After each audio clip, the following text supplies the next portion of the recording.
সবচেয়ে সবচেয়ে সেরা সিজনটা হচ্ছে রমাদান। কি বলেন বলেন? প্রশ্ন এখানে উঠে আসবে যে রমাদান মাসটা কেন সবচেয়ে শ্রেষ্ঠ? এর উত্তরটাও কোরআনে আছে, সূরা বাকারার প্রথম দিকে, সরি, সূরা বাকারার দ্বিতীয় পারার দিকে আছে। আল্লাহ পাক বলেছেন, বা'দা আউযু বিল্লাহি মিনাশ শাইতানির রাজিম, শাহরু রমাদানাল্লাযী উনজিলা ফীহিল কুরআন।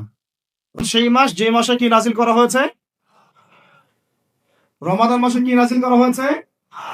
এই কারণেই রমাদান মাসটা শ্রেষ্ঠ। এই কারণেই কি রমাদান মাসটা শ্রেষ্ঠ। আর এই রমাদান মাসের আবার শেষ দশকে বেজর 5টা রাত পাওয়া যায়, 21, 23, 25, 27, 29।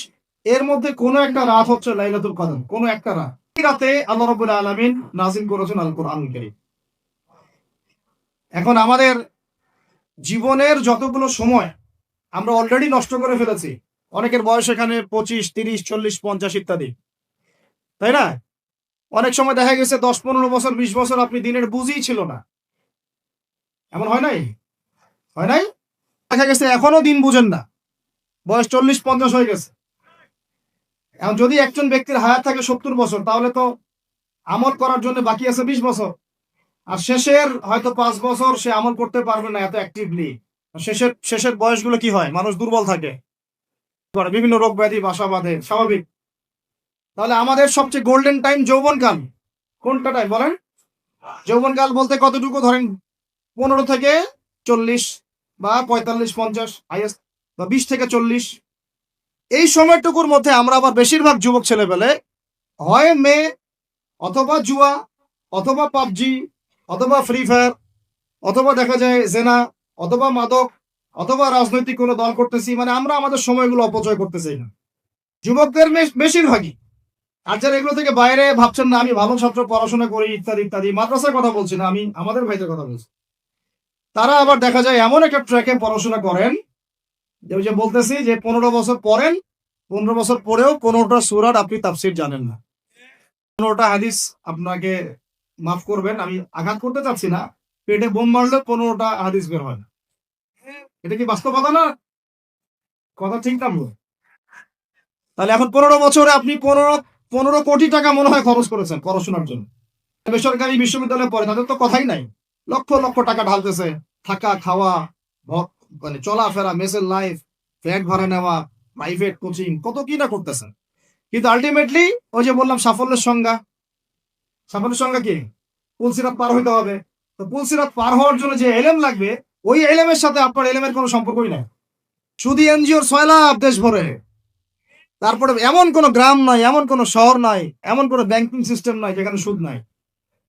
নবীজি বলছেন, আমি সুদের সাথে সম্পৃক্ত 4 শ্রেণীর মানুষকে অভিশাপ দিয়ে গেলাম। মানে নাউজুবিল্লাহ।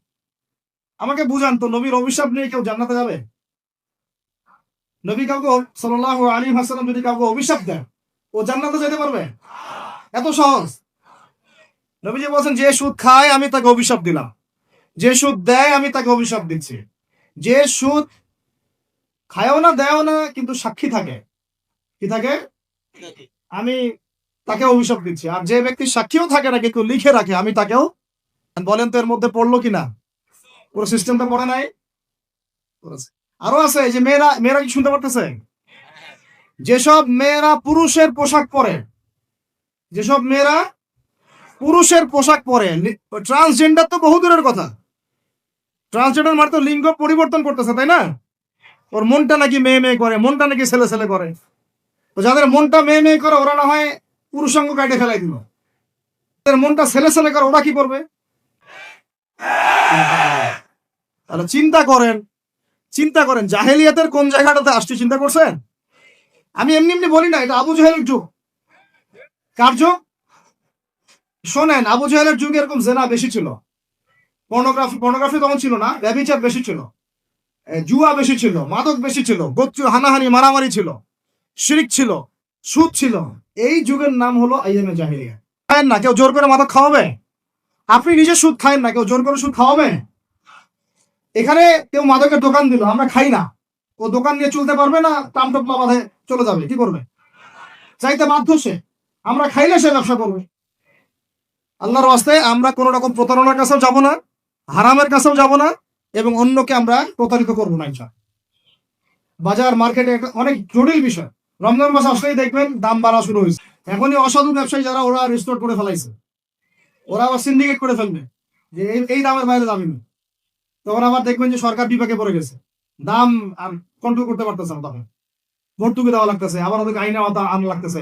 মানে আমরা নিজেরাই ঠিক নাই। কারা ঠিক নাই? আমরা নিজেরাই ঠিক নাই। এই কারণেই তো আমরা মানে আমাদের সমাজের উপর থেকে আল্লাহ পাকের রহমত বরকতটা উঠে যাচ্ছে দিন দিন। দেখে নিয়েন যে পণ্যের দাম এখন 200 টাকা, রমজান মাস আসলে দেখবেন 250 টাকা 300 টাকা বাড়াই দিচ্ছে। এটা ব্যবসায়ীরা করবে, অনেকেই, অনেক অসাধু ব্যবসায়ী করবে, অনেকেই করবে, এখনো চলতেছে। আমাদের বাংলাদেশে এমন কিছু নাই যেটা উৎপন্ন হয় না। আমরা যদি আমাদের এখানে সঠিক জাকাত ভিত্তিক অর্থনীতি থাকতো, সততা থাকতো, ইনসাফ থাকতো, আমানত থাকতো, আমাদের জিনিস আমরা খেয়ে শেষ করতে পারতাম না, এরপর বাকিটা রপ্তানি করতে পারতাম। পুষ্টিকর খাবার খাবো, কিন্তু পরিমাণে কম। কম বলতে কি একবারে কম না, আপনার প্রয়োজন অনুযায়ী 3 ভাগ করে, 1 ভাগ খাবার, 1 ভাগ পানি, 1 ভাগ ফাঁকা, সুন্নাহ অনুযায়ী। আল্লাহ পাক তৌফিক দান করেন, আমিন। 4 নাম্বার হচ্ছে রমাদান মাস মানেই কোরআন। রমাদান মাস মানে কি? এই রমাজানে আমরা সবাই বেশি থেকে বেশি কোরআন তেলাওয়াত করবো ইনশাআল্লাহ। কারা কারা পারি হাত তুলি। আলহামদুলিল্লাহ, আমার সবাই পারেন কোরআন তেলাওয়াত? মাশাআল্লাহ, মাশাআল্লাহ। এইটাই তো চাই, বাংলাদেশের ঘরে ঘরে প্রত্যেক ব্যক্তি যেন কোরআন তেলাওয়াত করা জানে, এটাই তো আমরা চাই। এমন যদি হয় যে 100% মানুষ কোরআন তেলাওয়াত করতে পারে, 16 কোটি মুসলিম, দিন কায়েম হয়ে যাবে ইনশাআল্লাহ, ইনশাআল্লাহ, ইনশাআল্লাহ। ভিতরে কাজগুলো করেন, আল্লাহ পাক তৌফিক দান করেন। তো ভাই রমজানে বেশি থেকে বেশি পড়বো ইনশাআল্লাহ ভাই, ঠিক আছে? যারা পারি না একটা লিমিট ফিক্স করি, কমপক্ষে দিনে 1 পারা, দিনে কমপক্ষে 1 পারা, তাহলে 30 দিনে 1 খতম হবে। ওকে, আরো বেশি পারি 2 পারা, তাহলে 2 খতম হবে। আরো বেশি পারি 3 পারা। এমন আমাদের ইমামদের যুগে, আমাদের 4 ইমামদের যুগে, সলফে সালেহিনদের যুগে প্রতিদিনই একটা করে খতম দিতেন তারা। সুবহানাল্লাহ, তাদের সময় আল্লাহ বরকত দিয়েছিলেন। সুবহানাল্লাহ, সারা রাত জেগে তেলাওয়াত করতেছেন, নামাজ পড়তেছেন, দিনের বেলা তেলাওয়াত করতেছেন। রমজান মাস হচ্ছে কোরআন নাজিলের মাস। এই মাসে যে হতভাগা কোরআন করতে পারলো না, তার জন্য আফসোস করা ছাড়া কিছু করার না। রমজান মাসে কোরআন আগে পড়বো, কোরআন শিখবো, না পারলে কি করব? না পারলে 1 মাসে শিখবো, অন্যকে শেখাবো, কোরআনের দার্স দিব, কোরআনের মাহফিল হবে, কোরআনের তাবলীগ হবে, কোরআন নিয়ে আলোচনা হবে ইনশাআল্লাহ। জানবো কোরআনের মধ্যে কি আছে। এটা জানার সবচেয়ে উত্তম মাস হচ্ছে কি? রমাদান। আল্লাহ পাক তৌফিক দান করেন, আমিন। যারা আমরা আরবি জানি টুকটাক ভাঙাচোরা, তারা আমরা এটার অর্থ পড়বো ইনশাআল্লাহ। যারা আমরা আলেম ওলামা আছে অনেকেই, যারা ইফতা দিয়েছি, দাওরা দিয়েছি, বা আমরা তালেব ইলম ওলামা কেরাম যারা আছে, আমরা এই কোরআনের তাফসীর গুলো পড়বো ইনশাআল্লাহ। মানে কোরআনময় রমাদান, কোরআনময় কি। এবং চেষ্টা করবেন, আমার খুব ইচ্ছা হয় যদি আল্লাহ পাক আমাকে ক্ষমতা দিতেন, তৌফিক দিতেন, আমার ইচ্ছা হয় যে রমজান মাসে বাংলাদেশের যত মসজিদ আছে সমস্ত মসজিদে কোরআন শিক্ষা ফ্রি হয়ে যাবে না? বাংলাদেশে কত মসজিদ আছে? হাজার না লাখ? লাখ না কোটি? হয়তো কোটি কোটি মসজিদ থাকতে পারে। প্রত্যেকটা মসজিদে যদি বিনামূল্যে কোরআন শিক্ষা কার্যক্রম করা যেত রমজান মাসে, 1 মাসে আপনি দেখতেন প্রায় মিনিমাম 5 কোটি মানুষকে কোরআন শেখানো যায়। তাও হাতে কলমে, তাও কি হাতে কলমে, বই দেওয়া হতো ফ্রি। আর ওই যারা টিচার ক্লাস নেবে ওদেরকে বেতন দিব, ভাতা দিব সরকার থেকে। দেওয়া যায় না? দেওয়া যায় না? আচ্ছা, যদি গভর্নমেন্ট নাও দেয়, আপনারা জাকাত থেকে দিতে পারেন, সদকা থেকে দিতে পারেন, পারেন না? নিজেদের পকেট থেকে দিতে পারেন, নিজের ব্যবসা থেকে দিতে পারেন, এলাকা ভিত্তিক দিতে পারেন। কত উৎস আছে না? প্রত্যেকটা মসজিদ থেকে কোরআন শিক্ষা কার্যক্রম চালু করা হয় রমজান মাসে।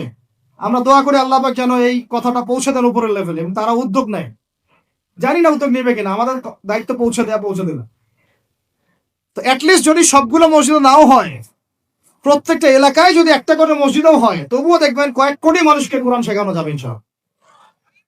কোরআন ছাড়া এই জাতিকে আপনি ফিরাতে পারবেন না। কোরআন ছাড়া এই যুবকদেরকে মাদক থেকে ফেরানো যাবে না। কোরআন ছাড়া এই যুবকদেরকে জেনা থেকে ফেরানো যাবে না। এই টিকটক প্রজন্ম হয়ে এরা নষ্ট হয়ে গেছে, শেষ হয়ে গেছে। বাংলাদেশে আশঙ্কাজনক হারে এখন সমকামিতা বাড়তেছে। আশঙ্কাজনক হারে এখন জেনা, ব্যভিচার, পরকীয়া এগুলো বেড়ে গেছে। মাদক দ্রব্য কি ছয়লাম, এই যে গুন্ডামি, মাস্তানি, ছিনতাই কারা করতেছে? যারা ইয়াং ছেলে পেলে এরা করতেছে। এদেরকে ফিরাইতে হইলে কোরআন ছাড়া কোনো গতি নাই।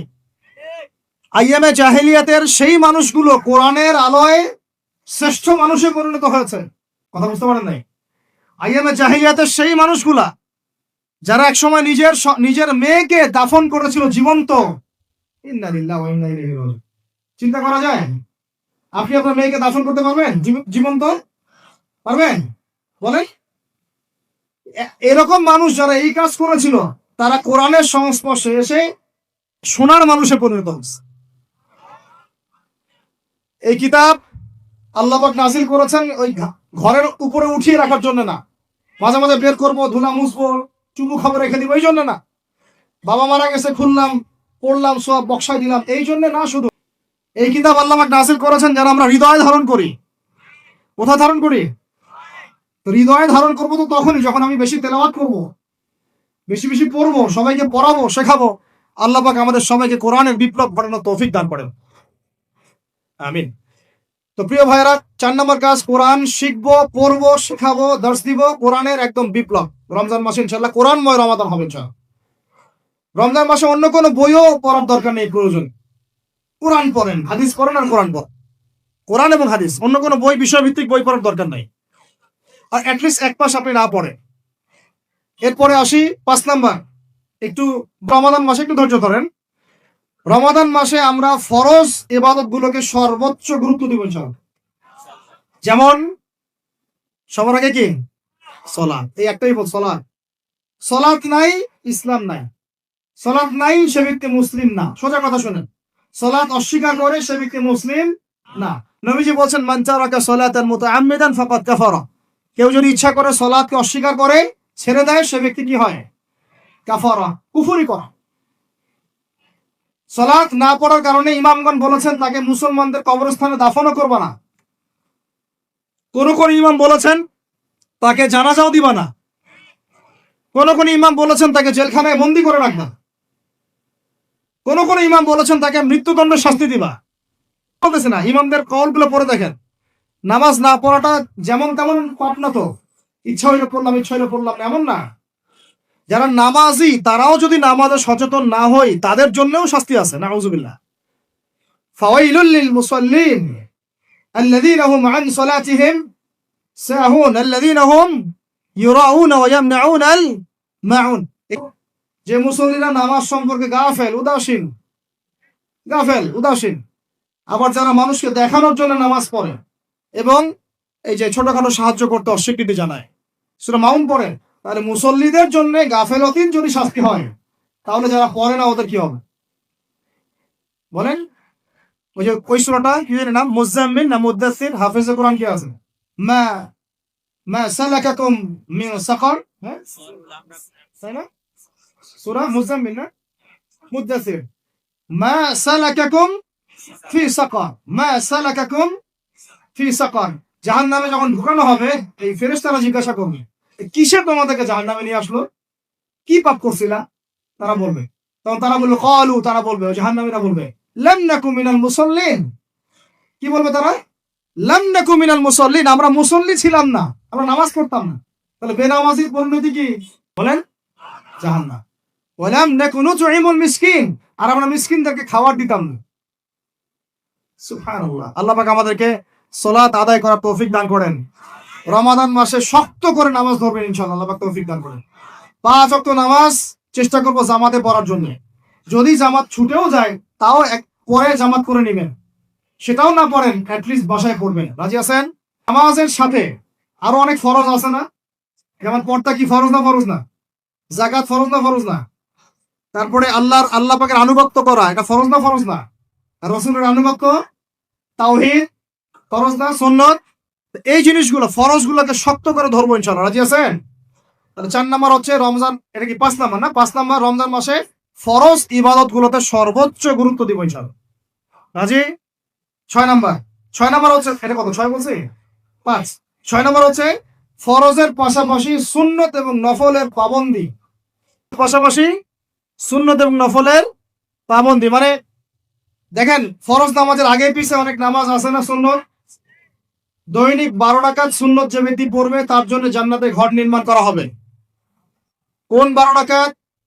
ফজরের আগে 2, ফজরের আগে, জোহরের আগে 4, তারপরে 2, তারপরে মাগরিবের পরে, এশার পরে, মোট কত হইল? 12 এই 12 রাকাত নামাজ যে ব্যক্তি দৈনিক পড়বে তার জন্য জান্নাতে ঘর নির্মাণ করা হবে। রমজান ছাড়া এগুলো ধরার উত্তম কোনো সময় আছে? অনেক সময় মিস হয়ে যায়। রমজানে যেন ধরি আমরা, আল্লাহ পাক তৌফিক দান করুন। এর পাশাপাশি দেখেন দৈনন্দিন অনেক সুন্নতের আমল আছে না, বিভিন্ন কাজের দোয়া, মাসনুন দোয়া, জিকির আজকার এগুলো আছে না, এই প্রত্যেকটা কাজকে শক্ত করে আপনি ধরবেন ইনশাআল্লাহ। আল্লাহ পাক তৌফিক দান করুন, আমিন। যে কাজটা করবেন তার আগে জেনে নিবেন ওই কাজটা কিভাবে করলে সুন্নত হবে। সকালে উঠে এক দৌড় দিয়ে বাথরুমে যাবেন না, উঠে আগে বসবেন, চোখ ঘষবেন, মুখ থেকে ঘুমের ভাব দূর করবেন, তারপরে বলবেন আলহামদুলিল্লাহ আল্লাযী আহইয়ানা বা'দা মা আমাতানা ওয়া ইলাইহিন নুশুর। তারপরে আপনি যাবেন আস্তে আস্তে বাথরুমে, বাম পা দিয়ে ঢুকলেন, ইস্তেঞ্জা করলেন, ডান পা দিয়ে বের হবেন। ঢোকার সময় দোয়া আছে, আল্লাহুম্মা ইন্নী আউযু বিকা মিনাল খুবসি ওয়াল খাবাইস। বের হওয়ার সময় আলহামদুলিল্লাহ আল্লাযী আযহাবা আনিল আযান ওয়া আফানি উফরানাকা, দোয়া আছে। এগুলো সুন্নাহ মোতাবেক কাজ করবেন। বুঝাতে পারতেছি? কাপড় পরবেন, যে কোনো কাপড় পরবেন না। যে কাপড় যে সুন্নত নবী পরতেন সেই সুন্নত পরবেন। চেহারা নবীর মতো হতে হবে, ক্লিন শেপ চেহারা চলবে না, ক্লিন শেপ চেহারা চলবে না। অনেকে মনে করেন যে এটা তো ফরজ কিছু না, এত এত তাচ্ছিল্য করেন কেন? এটাকে শেভ করা মানে হলো নবীর সুন্নতকে জবাই করা। বুঝাতে পারি নাই? এক মুষ্টি রেখে কাটেন সেটা আলাদা ইস্যু, আলাদা মাসালা। কিন্তু পুরুষের চেহারায় দাঁড়িয়ে থাকতেই হবে, মাস্ট বি। পোশাক আশাক থাকতেই হবে নবীর মতো। আমরা আমাদের সংস্কৃতি নিয়ে গর্বিত না? গর্বিত না? ইসলামিক সংস্কৃতি কোন দেশ, জাতি, বর্ণ নির্দিষ্ট করে আছে না সবার জন্য? আমাদের নবী কি আরবদের নবী না পুরো বিশ্বের নবী? তাহলে আমাদের নবীর সুন্নত কি শুধু আরবরা পালন করবেন, আমরা সবাই করব? এখন আমাদের সবার চেহারা নবীর সুন্নাহ অনুযায়ী হতে হবে। গোঁফ ছোট করতে হবে, দাড়ি লম্বা করতে হবে, পোশাক ঠিক করতে হবে, টাকনুর উপরে কাপড় পরতে হবে। এখন ছেলেরা পরে টাকনুর উপর কি, হ্যাঁ ছেলেরা পরে টাকনুর নিচে, আর মেয়েরা পরে কি উপরে। এরপরে বসে ছেলের সাথে বাইকে, দেখবেন হাঁটু পর্যন্ত দেখা যায়। এখন এখন হুজুর আপনারাও দেখেন না? আমরা দেখি না, আপনারা দেখান।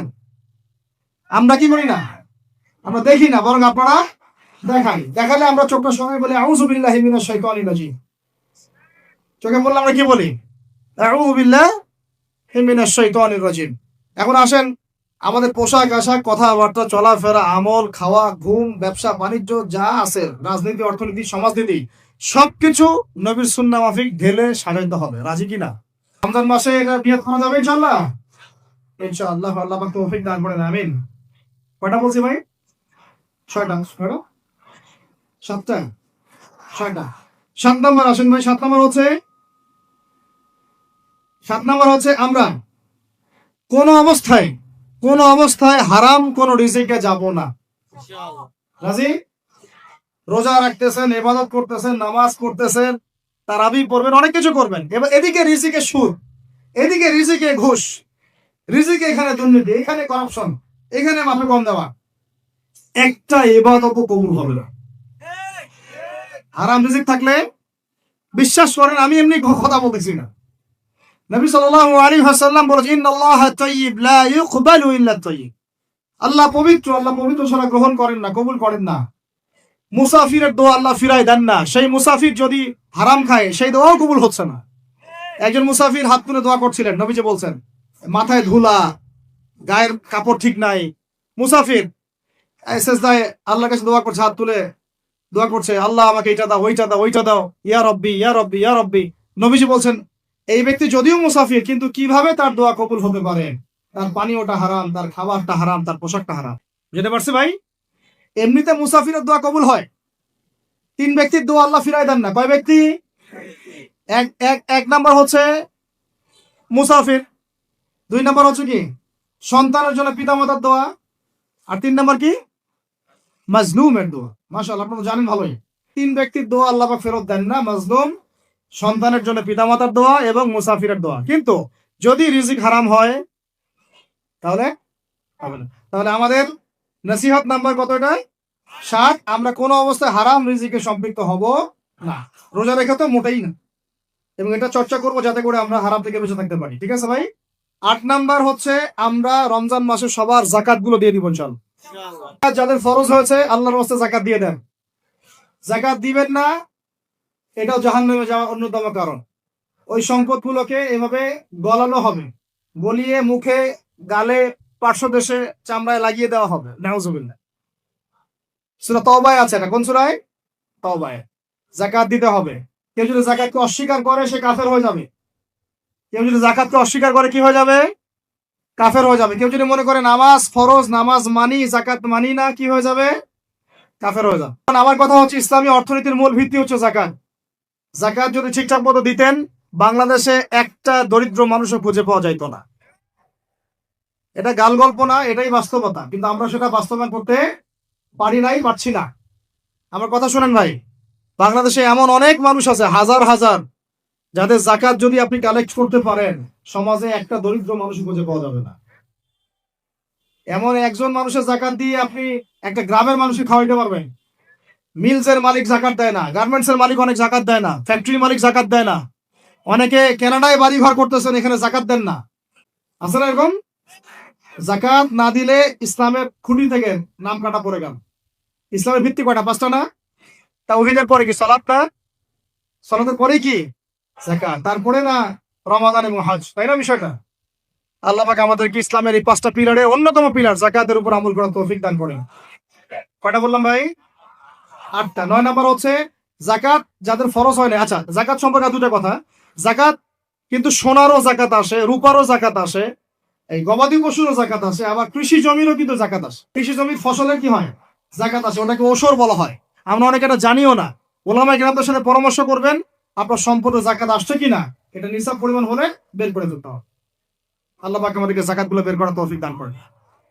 আচ্ছা, আর জাকাত দিবেন এমন জায়গায় যেখানে দিলে দিনের খেদমত হচ্ছে। ইন্নামা সাদাকাতু লিল ফুকারা ওয়াল মাসাকিন ওয়াল আমিলিনা আলাইহা ওয়াল মুআল্লাফাতি কুলুবুহুম। আয়াত আছে না? ওয়া ফির রিকাব। এটা সূরা তাওবায় আছে না? সূরা তাওবার 60 নম্বর আয়াত। কত নম্বর? সূরা তাওবার কত নম্বর? এই সূরার 60 নম্বর আয়াতে যাকাতের 8টা খাত বর্ণিত আছে। এই যে কোনো খাতে আপনি দিতে পারেন। তবে আমার পরামর্শ, দিনের রাস্তায় ফি সাবিলিল্লাহ এগুলোতে যাকাত দিলে ভালো হবে, আত্মীয়দেরকে দিলে ভালো হবে, মিসকিনদেরকে দিলে ভালো হবে। ইনশাআল্লাহ আল্লাহ পাক তৌফিক দান করে দেন। তো এটা হলো 8। 9 নাম্বার হচ্ছে 9 না 8? 8 শেষ হলো। 9 নাম্বার। 9 নাম্বার জাকাত ছাড়াও আমরা বেশি বেশি দান সদকা করবো ইনশাআল্লাহ। রমজানে বেশি বেশি সদকা করবেন, বেশি বেশি সদকা। মানে সদাকার এমন ক্ষমতা আছে যে আপনার তাকদিরে মনে করেন একটা বিপদ লেখা আছে, মনে করেন তাকদিরে একটা বিপদ আছে, আপনি এখানে সদকা করছেন, সদকা করছেন, এই সদাকার ওসিলাতে আল্লাহ পাক আপনার এই বিপদটা দূর করে দিতে পারেন। একটা রোগ হয়েছে, বিপদে পড়ে গেছেন, এখন যদি গোপনে গোপনে সদকা করতে থাকেন এবং ওই ওসিলায় আল্লাহর কাছে দোয়া করেন যে আল্লাহ এই সদকার ওসিলায় আমার এই বিপদটা তুমি কাটায় দাও, আল্লাহ কাটাই দেবেন। সদকার এমন ক্ষমতা আছে। তবে এটা ঢাকঢোল পিটায় না, যত পারেন গোপনে গোপনে। হ্যাঁ, প্রকাশ্যেও দেওয়া যায়, গোপনে দেওয়া উত্তম। গোপনে দেওয়া কি উত্তম, প্রকাশ্যেও দেওয়া যাবে, কোনো সমস্যা নেই। আমরা সদাকা দিব, বেশি বেশি চেষ্টা করবো আত্মীয়র হক দেওয়ার, আত্মীয়দেরকে দেওয়ার জন্য। প্রতিবেশী, আমাদের সমাজের ইয়েতিম, আমাদের সমাজের বিধবা, আমাদের সমাজের মিসকিন, ভালো ভালো জায়গায় সৎকার করবে। ঢাকা শহরে দেখা যায় অনেক সময় আমরা গাড়ি নিয়ে যাই, গাড়ির সামনে গ্লাসে নক করে টাকা যাচ্ছে, আল্লাহর ওয়াস্তে কিছু দেন। কে জানি এই হাদিসটা ভিক্ষুকদেরকে শিখাইছে। কোন হাদিস জানেন? যে আল্লাহর ওয়াস্তে কারো কাছে কিছু চাইলে ফিরাইতে হয় না। আল্লাহর ওয়াস্তে যদি কেউ আপনার কাছে কিছু চায়, আল্লাহর ওয়াস্তে ভাই আপনার কাছে আমি 10টা টাকা চাচ্ছি, থাকলে দেন, তাহলে এটা ফিরাইতে হয় না। বেচারা আল্লাহর ওয়াস্তে চাইছে, আমি ফিরাবো কেন? আল্লাহর দোহাই দিছে। তো প্রত্যেকটা ভিক্ষুক দেখবেন চায় আল্লাহর ওয়াস্তে দেন। সেটা নিয়ে গাঁজা খাক আর কি করে করবো, আল্লাহর ওয়াস্তেই চাচ্ছে। অনেক সময় দেখা যায় অনেক ভিক্ষুকের ফ্ল্যাট আছে ঢাকায়, কি আছে, আর আমরা ভালো থাকি, যারা দেই তারা ভালো থাকি, হয় ভিক্ষুকের ফ্ল্যাট আছে। সুবহানাল্লাহ। তো প্রতারণা যুক্ত, বোঝার বুদ্ধি নাই কোথায় দিলে ভালো হবে। এই জন্য বাছাই করে করে সৎকার করবেন, দিনই খাতগুলোতে বেশি সৎকার করবেন। আল্লাহ পাক তৌফিক দান করুন। সবচেয়ে ভালো হয়, আমার পরামর্শ, সবচেয়ে ভালো হচ্ছে আত্মীয়দেরকে দিবেন। এখানে আপনি দুইটা নেকি পাবেন। কয়টা? এক, আত্মীয়র হক রক্ষা করলেন, হক আদায় করলেন, তার নেকি, সৎকারও করলেন, এটার নেকি আছে। আবার আত্মীয়র সম্পর্ক বজায় রাখলেন, সুসম্পর্ক বজায় রাখলেন, এটা আরেকটা নেকি। আত্মীয়তার সম্পর্ক রক্ষা করা বিশাল ইবাদত। মানে এটা এটা এটা সিলাতুর রাহিম, এটা আল্লাহ পাকের আরশের সাথে ঝুলে থাকে। যে আত্মীয়তার সম্পর্ক রক্ষা করে আল্লাহ পাক তাকে রক্ষা করবে। আত্মীয়তার সম্পর্ক যে নষ্ট করে দেয় আল্লাহ পাক এই কেটে ফেলবেন। এটা আত্মীয়তার সম্পর্ক নষ্ট করতে হয় না। আত্মীয়তার সম্পর্ক নষ্টকারী জান্নাতে যায় না। তো প্রিয় ভাইরা, আমরা আত্মীয়তার সম্পর্ক রক্ষা করবো ইনশাল্লাহ। আর আত্মীয়তার মধ্যে সবাই একরকম হয় না, এক এক মানুষ এক এক বুঝের। কেউ হয়তো আল্ট্রা মডার্ন, কেউ এক্সট্রা অর্ডিনারি মডার্ন, ঠিক আছে, কেউ দিনের ধার কাছেও নাই, কেউ নাস্তিক, এরকম আছে তো নাকি? তা আপনি সৌজন্যমূলক সম্পর্ক বজায় রাখবেন। সালাম কালাম বিনিময়ে আসলে মেহমানদারি করা, সৌজন্যমূলক সম্পর্ক কি করবেন? বজায় রাখবেন। আল্লাহ পাক আমাদেরকে বোঝার তৌফিক দান। কটা বলছি? 8টা 9টা। 10 নম্বর হচ্ছে ভাই, রোজা রেখে বেশি বেশি ইস্তেগফার করবেন। কি করবেন বলেন? রোজা রেখে বেশি বেশি ইস্তেগফারের সবচেয়ে ছোট্ট বাক্যটা হচ্ছে আস্তাগফিরুল্লাহ ওয়া আতুবু ইলাইহি। কি বললাম বলেন? আস্তাগফিরুল্লাহ ওয়া আতুবু ইলাইহি। এইটুকু পারা যাবে না? দিনে কমপক্ষে 100 বার। কতবার? দিনে কমপক্ষে 70 বার বা 100 বার। দিনে কমপক্ষে 70 বার বা 100 বার। আরো বেশি পারলে আরো ভালো। ওই যে হিসনুল মুসলিম একটা বই আছে না, বা কিতাবুজ জিকির, কিতাবুদ দুআ, আল আসকার, এমন অনেক বই পাওয়া যায়। এই বইগুলো কিনবেন, ওখানে দেখবেন অনেক জিকির আজগার দেওয়া আছে, দৈনন্দিন জিকির আজগার দেওয়া আছে, তাসবিহ তাহলিল দেওয়া আছে, সকাল সন্ধ্যার মাসনুন দোয়াগুলো দেওয়া আছে। এগুলো মুখস্থ করেন, কিছু হলেই হুজুর দোয়া করে দেন। হুজুরের উপর ডিপেন্ডেন্সি কেন? নিজে আল্লাহর কাছে চাওয়া শিখেন। সেজদায় গিয়ে আল্লাহকে বলেন, আল্লাহ আমার অসুস্থ, আমি অসুস্থ, আমাকে শিফা দাও। সেজদায় গিয়ে বলেন, আল্লাহুম্মা আতিনা ফিদ দুনিয়া হাসানা ওয়া ফিল আখিরাতি হাসানা ওয়া কিনা আযাবান নার। হাত উঠান, আল্লাহকে বলেন, আল্লাহ আল্লাহুম্মা আইনি আলা যিকরিকা ওয়া শুকরিকা ওয়া হুসনি ইবাদাতিক। আল্লাহকে বলেন, ইয়া শাফি, ইয়া আল্লাহ, ইয়া রহমান, ইশফিনি, আমাকে শিফা দান করো। আগে আল্লাহর সঙ্গে কথা বলা শিখেন, তাই না ভাই? তারপরে দোয়া নিবেন, পানি পড়াও নিতে পারেন, ঝাড়ফুঁক দিতে পারে, সেটা আছে বৈধতা অবশ্যই, এটাও ঠিক আছে। কিন্তু আগে আপনি আল্লাহকে চিনতে শিখেন। বেশি বেশি রোজা রেখে ইস্তেগফার করবেন, আল্লাহ পাক তৌফিক দান করেন, আমিন। কয়টা বললাম? 10টা। 11 নম্বর, আসলে আমার মার্কিংটা উল্টা পাল্টা তো, বুঝতে পারতেছেন, ঠিক আছে? 11 নম্বর হচ্ছে, শোনেন, 11 নম্বর হচ্ছে, দেখেন, কোরআন খুলবেন, দেখবেন প্রথমে রোজার প্রসঙ্গ যেখানে আসছে, কুতিবা আলাইকুমুস সিয়াম, সেখানে আগে আসছে সিয়ামের কথা, তারপরে আসছে শাহরুর রমাদান আল্লাযী উনজিলা ফীহিল কোরআন, কোরআনের কথা, তারপরে আবার আসছে ওয়াইদা সাআলাকা ইবাদি আন্নী ফাইন্নী করিব, দোয়া করার কথা। সুবহানাল্লাহ। কিসের কথা? প্রথমে আসছে রোজা রাখার কথা, তারপরে কোরআনের কথা, তারপরে আল্লাহর কাছে কি করার কথা? দোয়া করার কথা। যখন তোমাকে জিজ্ঞাসা করে, যে আমার সম্পর্কে জিজ্ঞাসা করে, ওয়াইদা সাআলাকা ইবাদি আন্নী, বলো ফাইন্নী করিব, আমি কাছেই আছি, উজিবু দাওয়াতাদ দাঈ ইযা দাআন, দোয়াকারী যখন দোয়া করে আমি তার দোয়া শ্রবণ করি। সুবহানাল্লাহ। ফালিয়াস্তাজিবু লি ওয়া লিইউমিনু বি, আমি তার দোয়া শুনি, অতএব সেও যেন আমার কথা শুনে, সুবহানাল্লাহ, এবং আমার প্রতি ঈমান নিয়ে আসে। তাহলে রোজা রেখে বেশি বেশি কি করব বুঝে ফেলছেন? কি বলেন? দোয়া করবেন। কোরআনের পরে কিসের কথা আসছে? রোজাদারের দোয়া ফেরত দেওয়া হয় না। দোয়া কবুল হওয়ার অন্যতম একটা অস্ত্র হচ্ছে রোজা রেখে দোয়া করা। কেমন করে ফেরত দিবে? আল্লাহর জন্য আমরা না খেয়ে আসি, তাই না? আল্লাহ পাকের মায়া হবে না, দয়া হবে না? আমার বান্দা না খেয়ে আছে, আমার বান্দা পানি ত্যাগ করছে, আমার বান্দা স্ত্রী সহবাস ত্যাগ করছে, হালাল গুলো ছেড়ে দিয়েছে আমার জন্য, তা আমি কেন তার দোয়া? অবশ্যই আল্লাহ পাক উপযুক্ত মনে করলে দোয়া কবুল করবেনই করবেন ইনশাআল্লাহ। পদ্ধতি জানতে হবে, হারাম খাওয়া যাবে না, শিরক করা যাবে না, বেদাত করব না ইনশাআল্লাহ। দোয়া করার আগে আল্লাহর প্রশংসা করব, নবী সাল্লাল্লাহু আলাইহি ওয়াসাল্লামের প্রতি দরুদ পড়ব, ঠিক আছে? দোয়া কবুলের সময়গুলো বেছে বেছে দোয়া করব, ইনশাআল্লাহ দোয়া কবুল হবে। আল্লাহ পাক আমাদেরকে রোজা রাখা অবস্থায় বেশি বেশি দোয়া করার তৌফিক দান। কটা হচ্ছে? 11। 12 নাম্বার হচ্ছে, রমজান মাসে তারাবির নামাজ জামাতে পড়ব। কি বললাম বলেন? রমজান মাসে সালাতুত তারাবি জামাতে পড়ব। এখন আমি আরো 3টা কথা বাড়াই দিচ্ছি, হজম করতে পারলে করেন, যদি না করতে পারেন, বদহজম হয়ে যায়, কিছু করেন নাই। বদহজম যদি হয়ে যায়, পরে আমাদের সাথে মাদ্রাসায় এসে বসেন, কিতাবপত্র খুলে দেখাবো, কথা হবে ইনশাআল্লাহ, ঠিক আছে? অনলাইন গরম করার দরকার নাই। রমজান মাসে আমরা তারাবির নামাজ পড়বো ইনশাআল্লাহ জামাতে। কোথায়? জামাতে ইনশাআল্লাহ। 2 নাম্বার, তারাবির নামাজ পড়বো 20 রাকাত। কত রাকাত? 20 রাকাত। আর যদি বলেন যে আমি ভাই কম পড়ি, পড়েন আপনি বাসায়, কোনো সমস্যা নাই। আপনি আপনার মতো করে বাসায় পড়েন, কোনো সমস্যা নাই। যদি উমর রাদিয়াল্লাহু আনহু এর উপর আমল করে থাকেন, আমার আমল করতে কোনো সমস্যা নাই। যদি উসমান রাদিয়াল্লাহু আনহু 2 আযান চালু করে থাকেন, তাহলে আমার আমল করতে কোনো সমস্যা নাই। ওই যে হাদিসটা বলেছিলাম প্রথমে, কে নাজাত প্রাপ্ত ফেরকা, মা আনা আলাইহি ওয়া আসহাবি, আমি আর আমার সাহাবীরা যার উপরে আছি।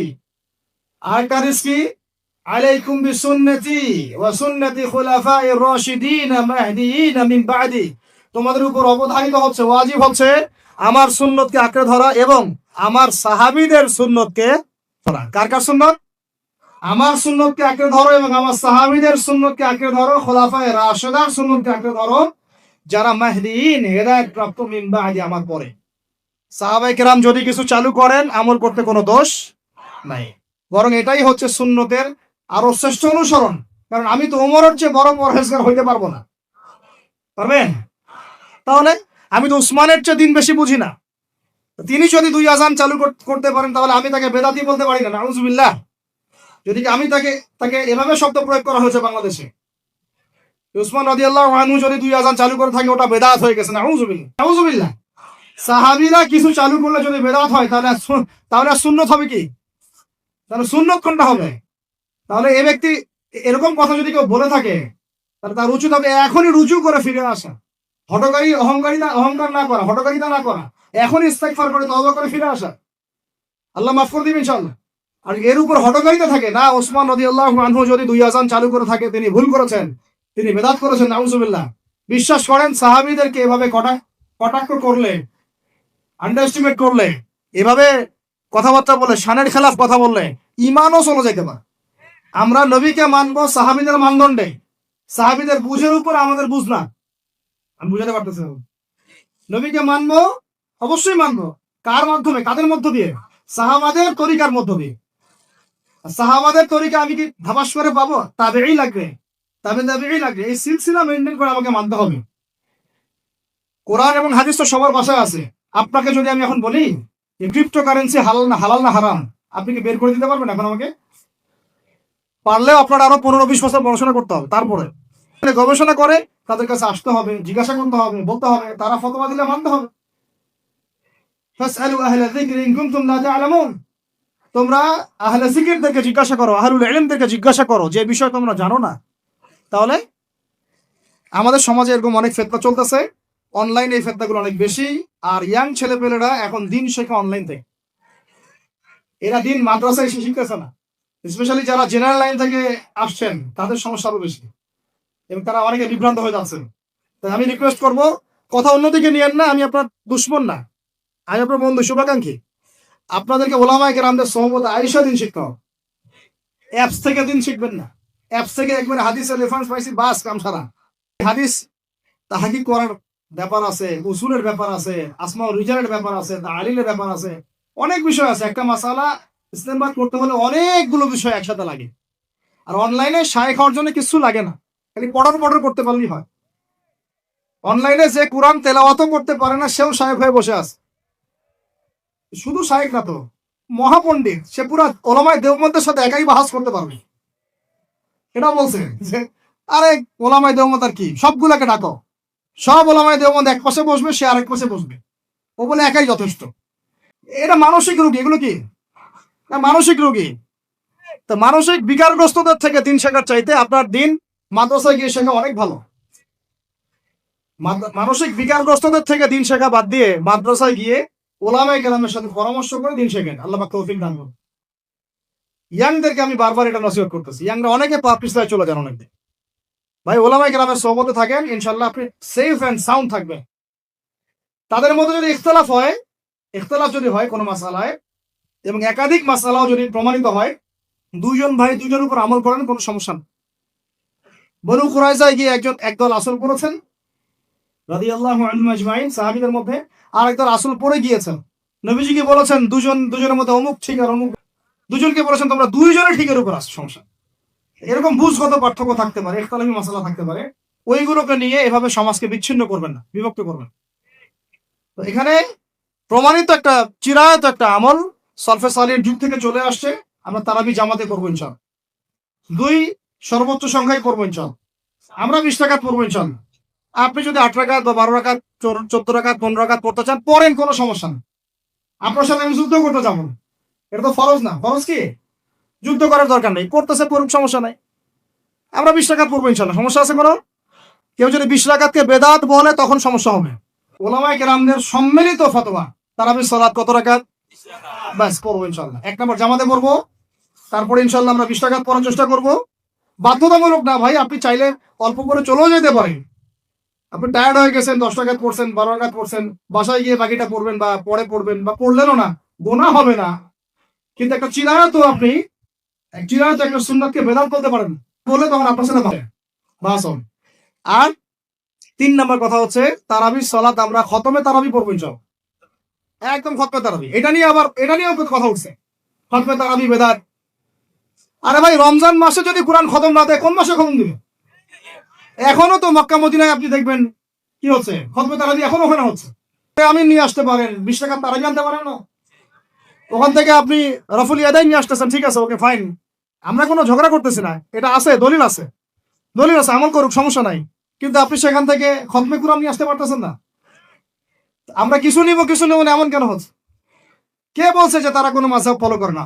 তারা হাম্বলি ফিক ফলো করে, চলে। তারা একটা নির্দিষ্ট এবং 4 মাযহাবের 4টা ফিকহের ব্যাপারে তারা উদার। বড় বড় বিশ্ববিদ্যালয়গুলোতে 4টা মাযহাবের গভীর পড়াশোনা করানো হয়। এরপরে যদি কেউ মুস্তাহিদ হয়ে যায়, সে তখন ইস্তেহাদ করে চলবে। কিন্তু ওই রকম দাবি কয়জন করতে পারে যে আমি মুস্তাহিদ হয়েছি? তো আল্লাহ পাক আমাদেরকে তৌফিক দান করেন, এগুলো কথা বোঝার তৌফিক দান করেন। এগুলো বলতে চাইনি, প্রসঙ্গ এসে গেল, বলে ফেললাম। এখন ভাই বলেছি তারাবির নামাজ জামাতে খতমে তারাবি চেষ্টা করব ইনশাআল্লাহ 20 রাকাত পড়া। আল্লাহ পাক তৌফিক দান করেন। কত বললাম ভাই? 12 আর 3টা 13 14 15। 13 হচ্ছে শেষ রাত্রেও কিছুটা সময় হলেও আল্লাহকে ডাকার চেষ্টা করেন, সুন্নত নফল কিছু পড়ার চেষ্টা করেন, দোয়া করেন, কিছু কোরআন তেলাওয়াত করেন। ওই সময় আল্লাহ পাকের রহমত নেমে আসে। আল্লাহ পাক আহ্বান করতে থাকেন, কে আছো আমার কাছে চাইবা, কে আছো আমাকে ডাকবা, কে আছো আমাকে আমার কাছে কিছু চাইবা, ডাকবা, ক্ষমা প্রার্থনা করবা, আমি তোমাকে ক্ষমা করে দিব, আমি তোমাকে যা চাও তাই দিব, আমি তোমার ডাকে সাড়া দিব। এইভাবে আল্লাহ পাক ফজর পর্যন্ত বলতে থাকে। তাহাজ্জুদ পড়বেন, এটা তাহাজ্জুদ আপনি পড়েন, এমন না যে আপনি তারাবি পড়াচ্ছেন বলে পরে নামাজ পড়তে পারবেন না, এমন না কিন্তু বিষয়। আপনি পরেও শেষ রাত্রেও নামাজ পড়তে পারবেন ইনশাআল্লাহ। আল্লাহ পাক তৌফিক দান করেন, আমিন। 13 হচ্ছে, 13 শেষ, 14 হচ্ছে ভাই, যদি সামর্থ্য থাকে রমজান মাসে একটা ওমরা করে আসে। যদি সামর্থ্য থাকে, সবার তো সামর্থ্য নাই, কিন্তু যদি সামর্থ্য থাকে রমজান মাসে একটা ওমরা করে আসতে পারেন। আল্লাহ পাক যারা নিয়াত করেছে ওমরা করার, আল্লাহ পাক করার তৌফিক দান করেন। আর যারা আল্লাহর ঘর দেখে নাই, আল্লাহ পাক সবাইকে দেখার তৌফিক দান করেন। যারা হজ ফরজ হয়েছে অবিলম্বে হজ করার তৌফিক দান করেন। আল্লাহ পাক আমাদের সবাইকে ফরজ হজ আদায় করার তৌফিক দান করেন। এবং যাদের সামর্থ্য আছে, আল্লাহর মাকবুল বান্দা, তাদেরকে আল্লাহ পাক বেশি বেশি আল্লাহর ঘর জিয়ারত করার তৌফিক দান করেন, আমিন।